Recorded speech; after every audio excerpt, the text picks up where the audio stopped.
Hello, my name's Greg Knight. I'm the Conservative candidate for East Yorkshire. There's a general election on the 8th of June, and I hope, if you live in East Yorkshire, that you'll vote for me. When you vote in an election, you're doing two things. You're choosing who is your local representative, but you're also choosing a Prime Minister. I hope you'll vote for me and support Theresa May. We want a strong and stable government, not a coalition of chaos led by Jeremy Corbyn. You'll get accountability with Conservative delivery. Make sure this time you get it right. Vote for Greg Knight. I'm tired. Oh, wow. Okay. So, yeah, welcome to Weekly Weird News. And yes, that was an actual campaign ad for actual Tory MP for East Yorkshire, Greg Knight. Not Steve Coogan in some sort of viral Alan Partridge revival stunt, as many initially assumed. It was Greg Knight, and it was real. As Mr. Knight said in the video, the UK had an election this week. A snap election, to be exact. And boy, oh boy, is it comforting to see that the politics of our allies across the sea are also in complete shambles. Minus all the potential treason, of course. You never know. So far. But first things first, Greg Knight, a guy who's all business until the tunes start playing, has kept his seat in Parliament. Woo! Yes, and done so very handedly, securing nearly double the number of votes his main opponent from the Labour Party got. So things are good in the world of Greg Knight. Congrats. He's gonna continue stiffly walking through doorways to legislate on behalf of his constituents. That's great, sure. For everyone else, though, this election has triggered a pretty chaotic situation, and the people on the losing end of it have no one to blame but themselves. The UK wasn't even supposed to have a major election until 2020. But Prime Minister Theresa May, who's only had that job since last summer when David Cameron stepped down following the Brexit vote, decided that it would be best if they just had the election now, so that her party, the Tories, could win more seats in Parliament and then have more of a mandate going into those Brexit negotiations. The Tories have been the majority party for a couple years now, but not by much. So, hey, fuck it. Let's hold an election right now. Let's prove that we're the party of the people. The people, they want us running our country. Let's just do it. Yeah, fuck why it. not? Well, much like how David Cameron decided to hold a vote on leaving the EU so that he could prove that doing so was not what the people wanted, Prime Minister Theresa May, her plan has backfired spectacularly. Rather than gaining a definitive majority, the Tories lost enough seats that they now have no majority at all, though they still have a plurality with the most seats. What this means for the UK government is what's known as a hung parliament, where it's going to be really fucking hard to pass any laws or make decisions, which is going to severely fuck up the UK's ability to do the whole Brexit thing effectively or efficiently at all. Great job, Miss May. She did it. Bravo. She's a real iron lady. Brava. By the way, here are the covers of two of the UK's most popular newspapers, The Sun and the Daily Mirror, on election day. Again, it's just nice to not feel so alone, knowing that over in the UK, their media discourse is just as ridiculous as our own. The Jeremy Corbyn Sun cover in particular is just bonkers. It's on the same level as the video thumbnails that we make each week for Tugs. It's like, oh, how do we drive home the point of how shitty this guy is? No, simply putting him in a trash can. That's not enough. Let's add an apple core and a fly and, let's put some fish bones on top of the lid. Really drive the point home. Like a cover of Mad Magazine. It seriously looks like that. But okay, maybe you don't think that the fact that the UK government just fucked itself over for literally no reason isn't that weird. Oh, sorry. Well, we haven't gotten to Lord Buckethead and Mr. Fishfinger yet. And we will in a second. But first, an update on that Greg Knight dude. He's apparently the drummer for the band MP4, a dad rock group comprised of 4 members of Parliament, or MPs. Get it? I thought it was about the video codec. Nope. They started off as MP3 though, and they added a new member. Oh, man. Well, it's pretty fucking adorable. 1 member is a Tory, 2 are Labour, and 1 is Scottish National Party. And since 2004, they've been setting aside their political differences for the sake of rocking out. And they're actually pretty damn good by dad band standards. I mean, you gotta give them credit. I'd go to a bar and watch them out of the corner of my eye. Yeah, this isn't offensive at all. In addition to his rock music hobby, Greg Knight has written multiple books compiling the best insults spoken in UK politics, going back around 150 years. I like this guy. A book that we all need. Yeah. So if and when the Tories decide to give Theresa May the boot for needlessly screwing themselves over, there's a lot of push, at least online, for Greg Knight to take her place as prime minister. And you know what? Fuck it. What have you got to lose? Anyway, back to Lord Buckethead. Wait, the guy that has the KFC bucket on his head that plays No, guitar? that's his American cousin Buckethead, who Oh. briefly played with Guns N' Roses and continues to play with a KFC bucket. You sure on it's his head. not the guy that started working at Hooli, but then they just put him on the roof? That's Big Head. Oh. All right, From the who's show Silicon Lord Valley. Buckethead, Elliot? Okay, yeah, Lord Buckethead. Over here in the States, we have a long history of absurdist joke candidates like Vermin Supreme, who puts a boot on his Hey, he's head. Boothead. Yeah. Yeah. But we honestly had no idea that the same was true over in the UK.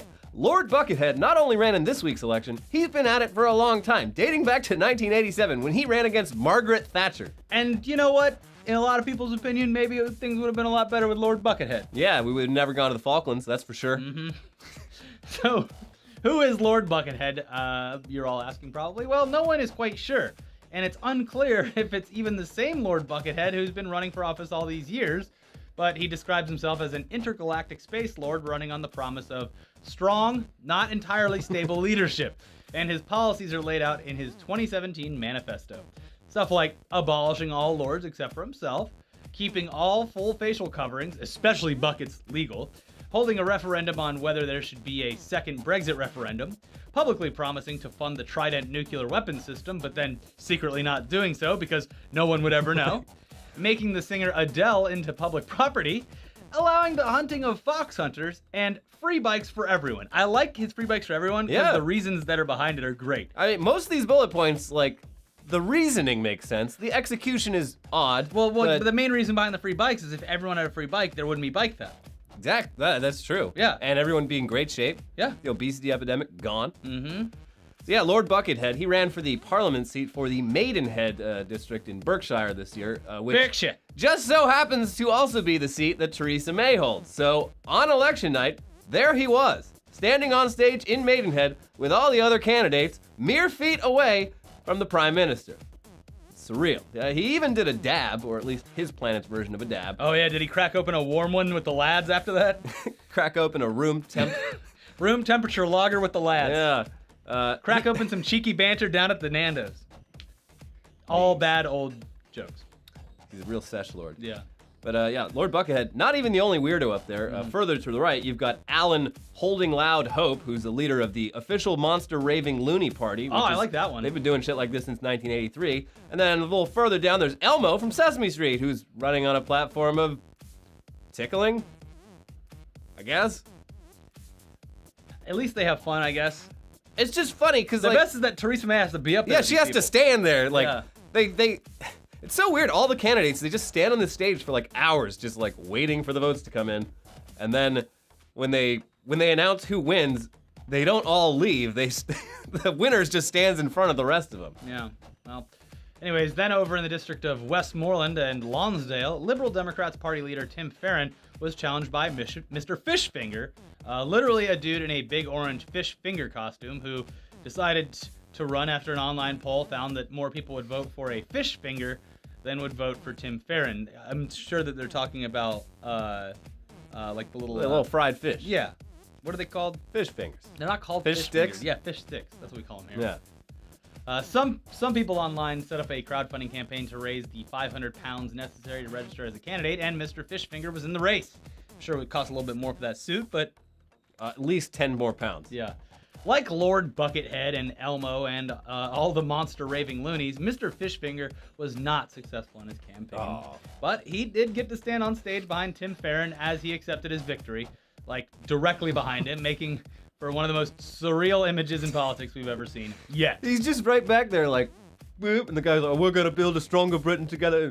Whoop, I'm a fish finger. We need more tartar sauce.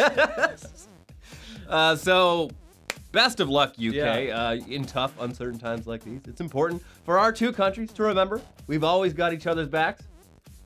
But now let's bring things back over here to the U.S., where the James Comey Senate hearing, it didn't end up being as crazy and exciting as presumed by people who had no experience in just how boring and procedural congressional hearings can be. I don't know what you expected. It still was the most exciting C-SPAN. Yeah, sure. Great for ratings. Yeah, it was great. for ratings. But, despite that disappointment, the political Twitterverse ended up getting to have some fun anyway due to a completely unrelated and random incident on the Twitter timeline of politics and business journalist Kurt Eichenwald.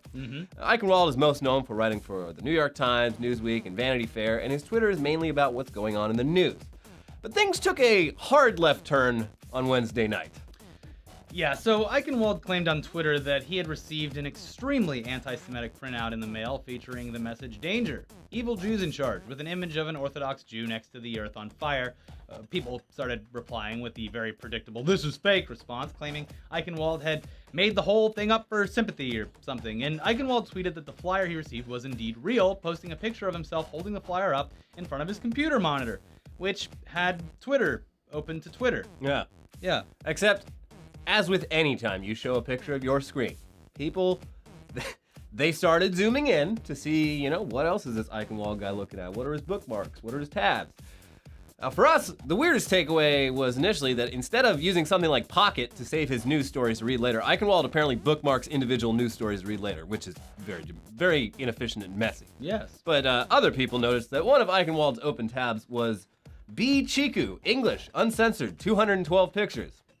What could this be? Well, people Googled that, and they found that it was a page on the website hentairules.net featuring some pretty raunchy Japanese hentai porn. So, had award-winning Pulitzer-nominated journalist Kurt Eichenwald just accidentally outed himself as a hentai aficionado? It certainly looked like it. And meanwhile, Eichenwald had logged off Twitter for the night, only to sign on the next morning to thousands of people asking him if he was secretly into Japanese anime porn. So, he addressed it, tweeting, "Sigh, okay, I'm a dumbass. Believe it or not, my kids and I were trying to convince my wife that tentacle porn existed. I tried to find some to show her it was real, but I couldn't find any and ended up with this. My family reads my Twitter feed, so they know this is true." Now, to be fair, it does sound a lot weirder than it is because he said he was looking for it with his kids. The man is old. Yeah. His kids are grown. Yeah. We should put that right out front. My small children, my 5-year-old. My 5 and 6-year-old, they love hentai. I said, go show your mom some of that tentacle porn. Yeah, he continued. Yeah. While hentai, until now I thought it was called manga, was on screen as part of search to prove to my wife tentacle porn exists, what difference would it make? Seriously, while I don't see the appeal of cartoon porn, porn is a billion-dollar industry. People obviously look at it.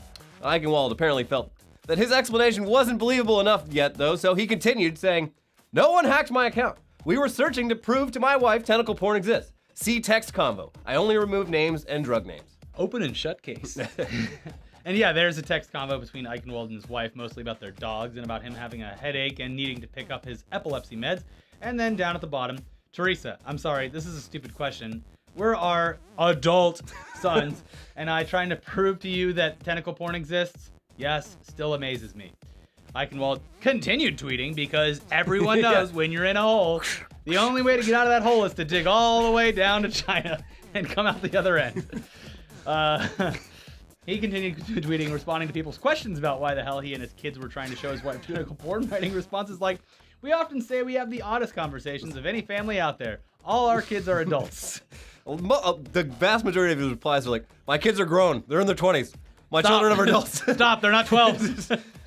Some people still didn't buy his explanation, though, insisting that, hey, we're not kink-shaming you. It's totally cool if you like tentacle Just porn. admit it. Admit it. Eichenwald stood his ground, though, writing, "I don't get the attraction. My middle son told us it came about because of post-World War II America's role in Japan, per cracked.com.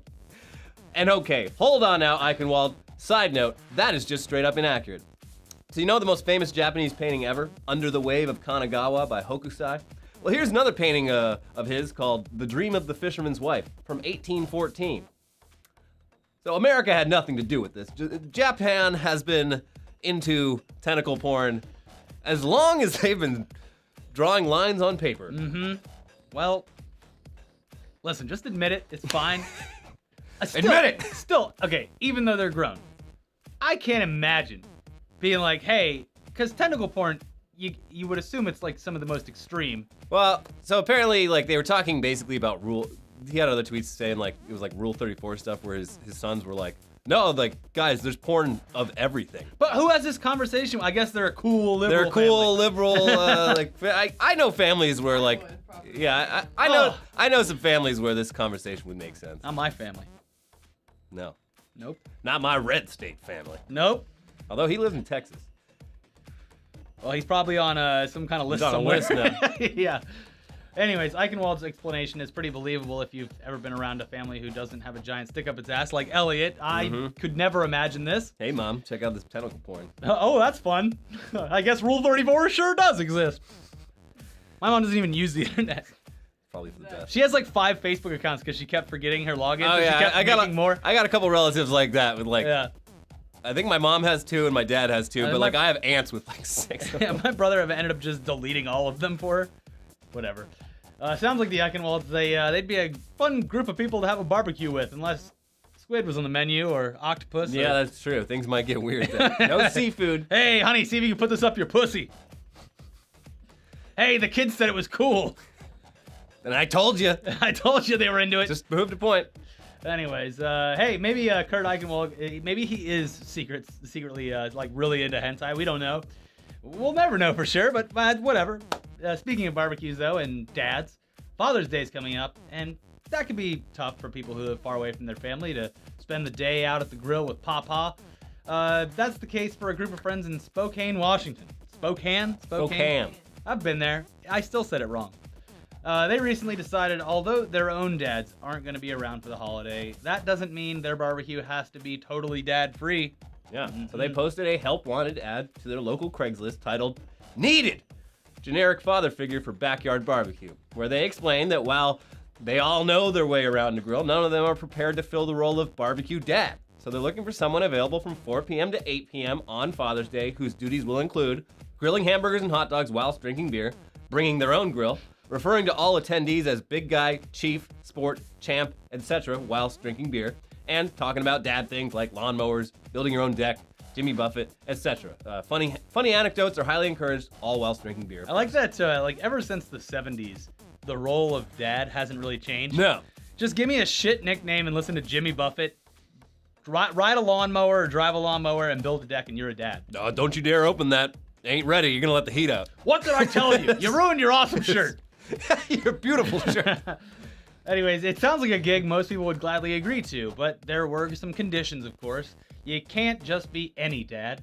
You must have at least 18 years experience as a father, a minimum of 10 years grilling experience, and of course, an appreciation of a nice cold beer on a hot summer's day. Get out of here, all you Alcoholics Anonymous dads. No dads in recovery allowed. No. No sober dads either. Yeah, sober dads are not cool. There's all, and you have to pour the beer on the steak as you're grilling it, like all dads do. Nah, it adds to the flavor. Yeah. I'm pretty sure it just burns away. Nah, it adds to it. A little some notes. Yeah, there's also a preference given for the dads' names. They got to be Bill, Randy, or Dave. The gig is unpaid, but the party host promised all the food and cold beer for the barbecue dad that he could ever ask for. And they described the whole obligation as grill for a few hours, then sit back and crack open a few cold ones with the boys. One of the few times that a meme has translated so well into the real world. Yeah, usually it's not advised to start trotting out memes in real life, but in this case, it works. Yeah. So anyway, the Craigslist post has, of course, since gone viral. First getting noticed by the local news, leading to a real gem of local news on the scene reporting. A reminder that local news is still a treasure. The best. And then after gaining international attention, it has attracted a lot of pretty solid offers. The boys say that they received over 100 offers from as far away as Germany, including a dad in Montana who offered to bring an entire cow's worth of beef and 5 kegs of beer. Montana's not that far from No. from where they live in Washington. It's a bit of a drive. Overnight it. Doable. Yeah. Local news even managed to track down the generic grill dad that was used in the original Craigslist post, which was, I guess, just a picture that the boys found when they Googled grill dad. But still, no one can find that Getty Images dad where he's always eating the salad and playing video games, the old one. Harold? Yeah. Where's he at? I think people have tracked him down. Maybe. Or maybe he's dead. I don't know. But yeah, so the grill dad in the picture, turns out his name's Doug. He lives in Toronto. And the news arranged for the boys to have a Skype conversation with him in which he revealed that he's been grilling for 55 years.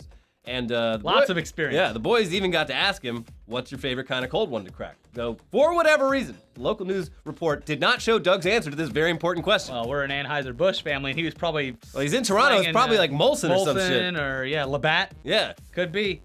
all great beers. There's not a bad beer, really. No.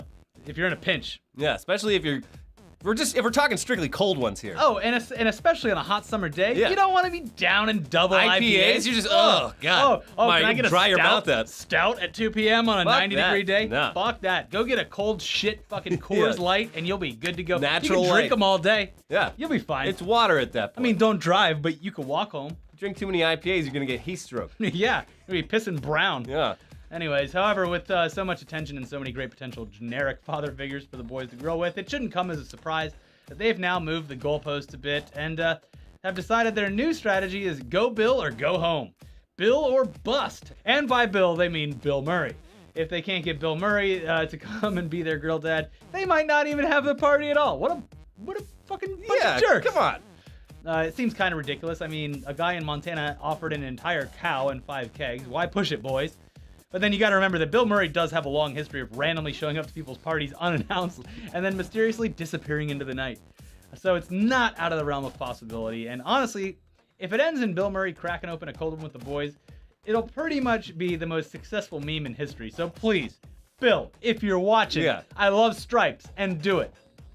Stripes was a odd one to just single out there. I mean, it's a great movie, but It doesn't get enough credit. Underrated. Bill Murray, the star of Stripes. And that's it. And that, as far as I know, nothing else. But I love that Stripes. And what about Bob? War, the military is just more fun when we weren't at war. Yeah. That's what I took away from that movie. Yeah. Anyways, it is time for some of the weirdest headlines from the last week or so, starting with a couple updates on how all those major airlines are doing. They've had a rough couple months, not so good for PR. Oh, are they doing great now? I think they're probably doing great. Let's try some headlines. Golfer forced to withdraw from U.S. Open qualifier after airline loses clubs. Okay, so Like, not that's so good. Not really doing too well. This guy flew from, I think it was Ecuador. Like, this was his first. From literally the center of the globe. Yeah, he's been competing in like the South and Central American PGA, and this was like his first shot to like break into the majors. And American Airlines just like couldn't find his clubs. He had to fucking drop out. People were like, "We'll just borrow someone's clubs." He's like, "It's hard enough getting qualified for this thing with your own damn clubs. I'm not just gonna borrow someone's clubs and make an ass of myself. It's the principle that matters." Because he didn't have status. You only get your baggage that's tracked. true. Should have racked up some miles before pulling this stunt. Yeah. American Airlines called cops on double amputee after forgetting his wheelchair, lawsuit says. This is fucked up. They called the cops on him? Yeah, so this guy, he lost his feet in a car accident a few years back. He was on a business flight, and he called the airline beforehand, because when you're handicapped, you can be like, "Hey, I'm handicapped, I'm gonna need a wheelchair on the plane to like board and stuff." And they're like, "Oh yeah, sir, don't worry about it." And then he gets there and they're like, "Whoops." And so he had to walk on his stubs on the Don't plane. do that. Yeah, he had to walk on his stubs on the plane, no feet. And like it caused him to have a lot of pain in his legs. yeah. So he needed to take his medication. And then he kept like buzzing the stewardess being like, "Hey, can I get some water?" And they're like, "Sir, please sit down." So he couldn't do that. And finally he's just like, ugh. So he like gets out of his chair and like struggles to get to the back of the plane to find the stewardesses, and they just assume they're like, "Oh, look at this guy, he's fucking drunk." They rerouted the plane to land in Texas and had him taken off the plane by cops, and the cops like, it literally took the cops like 1 minute to be like, "Oh yeah, the guy doesn't have fucking feet." That's probably what happened here. So he's so suing, and I hope he wins. Yeah. That fucking sucks. You know, they just, American Airlines got like dethroned by Southwest. Yeah. That's huge. Good. Southwest isn't even a worldwide carrier. Southwest used to be like shit tier. Yeah. And they've managed to, you know, weather Just the storm. By like, treating people like barely by just human. being competent. Yeah. Competence is key. Yeah. That should be their tagline. Nothing special. We don't even have first class in the flights. It's just sort of a flight. If you're missing an arm or a leg, we'll notice. Yeah, you board, you fly, nothing happens. Yeah. That's as good as it gets. You get to your location. Strong and steady. Moving on, though, United in the spotlight again after wrestling antique violin off classical musician. This is so infuriating as well. The fucking law Yeah. says that if you are a musician with an instrument, they have to allow you to stow it on the plane. They're like, "No, we're tossing it under the thing," and she's like, "No, I have to bring it on." It was with a me." 350-year-old violin. Yeah. Like, worth hundreds of thousands of dollars. Like, fuck that. Also, a violin's this fucking big. Yeah. Like, it is not a large instrument.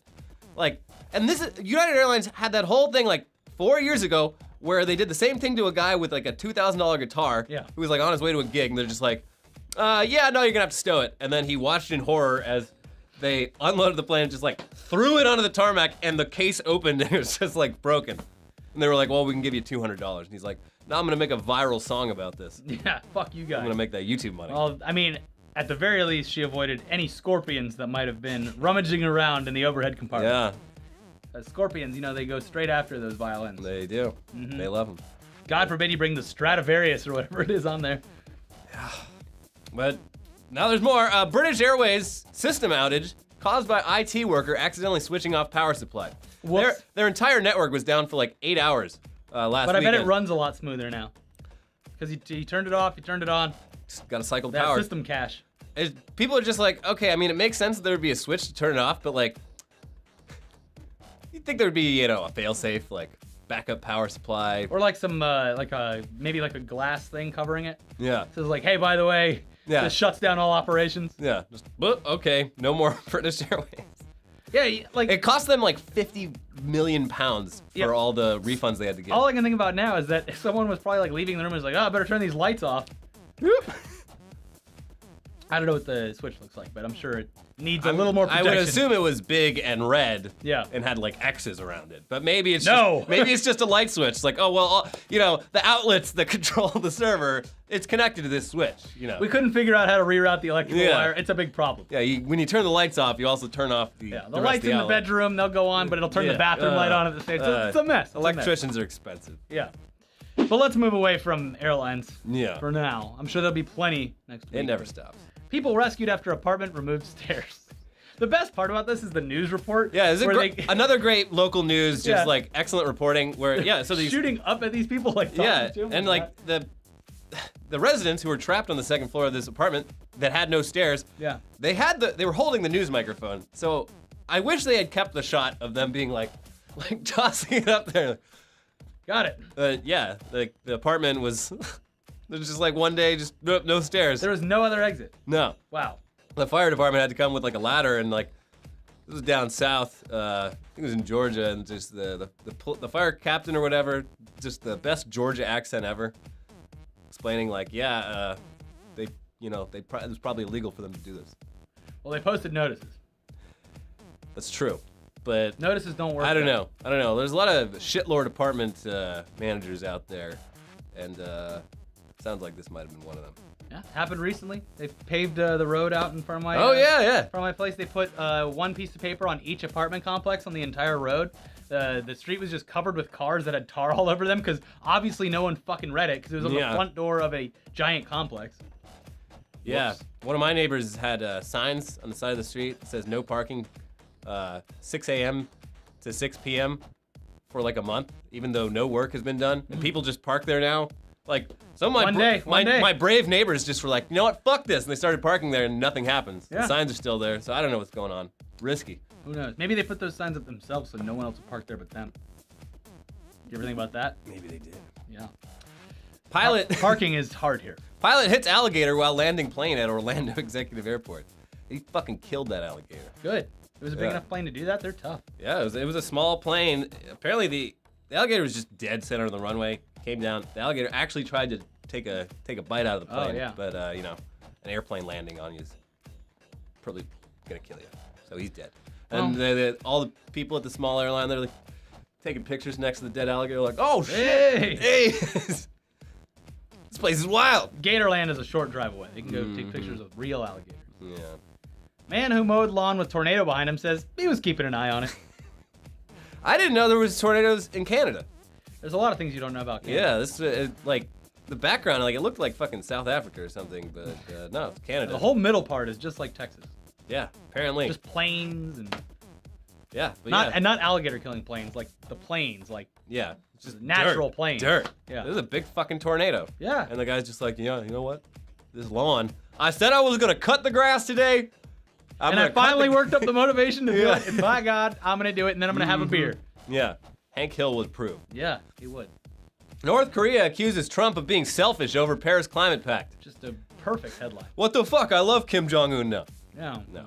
I mean, it is pretty They're rich. literally just doing it to make fun of him. Yeah, they any opportunity you give North Korea to shit on America, they're gonna take it. So this is yet another example of that. Although it is just so fucking rich. Seeing the statement of being like, America's not doing their part, like fighting climate change. Like, by the way, we're North Korea, one of the most repressive countries in the world. Yeah. But on this issue, we stand with everyone else. Yes. Boy pays 25 cents at restaurant vending machine hoping for putty toy, but gets cocaine instead. This is pretty close by, too. It was down in, like, Whittier or something. You think someone, like, stashed it there? I don't know. It's really weird because the police, like, tweeted a picture later, and it was, like, those little plastic, like, egg things. Eggs, yeah. They opened up, there was like $10,000 worth of cocaine In that hidden one. in, like, balloons. No, in multiple ones. That's I'm what like, it was probably like a thing. They were hiding it there. it's a really dumb place to hide something. Maybe it was the business owner. What was the strategy? Like, The business owner puts them in there and lets people know eventually. for a quarter, you'll get Well, a shitload of drugs. You know, there's I got to don't be know. some kind of strategy behind it. Yeah, like it's very confusing. Like I'm very curious what the strategy was because it seems like you're just wasting a bunch of valuable drugs and potentially killing children who are just like, oh, what is this? Damn, he had a lot of sugar today. Yeah, Bouncing off the the wall. white stuff. Yeah. And finally, they're your problem now. Angry man releases bed bugs at City Hall. What was it the government's fault that he had? They cut off his benefits. Mm. I don't know how related that was to his bed bug infestation, but he had thought ahead enough that he had a jar like full of bed bugs. And when they were like, "Sir, like, you're not eligible for any more benefits," he was just like, "All right." Well, now they're your problem. And it's like, I mean, if you're gonna carry around a weapon that no one's gonna expect, a jar full of bed bugs, that'll ruin their day. Like they had to shut down City Hall for like 2 days so they could fumigate the entire place. It cost them thousands. Yeah, there you go. Yeah, he really fucked up their day. Don't mess with old people. They have time and Mm-hmm. what little energy they have left, they'll use it to spite anything. Spite is what keeps them alive. Anyway, that's it for this week's Weekly Weird News. Please watch our latest live stream. I think you'd like it. It was Ultimate Epic Battle Simulator, where you basically say like, oh, let's put 10,000 Roman centurions against 20 T-Rexes and go. And Or- you get to watch it happen. Or 50 U.S. Marines versus 5 tables. 5 tables. Tables are OP. Yeah. And Anyways, yeah. check that out. And then our latest Tech News Day about Palmer Luckey solving the border crisis, making America great again. See you guys next time. Bye.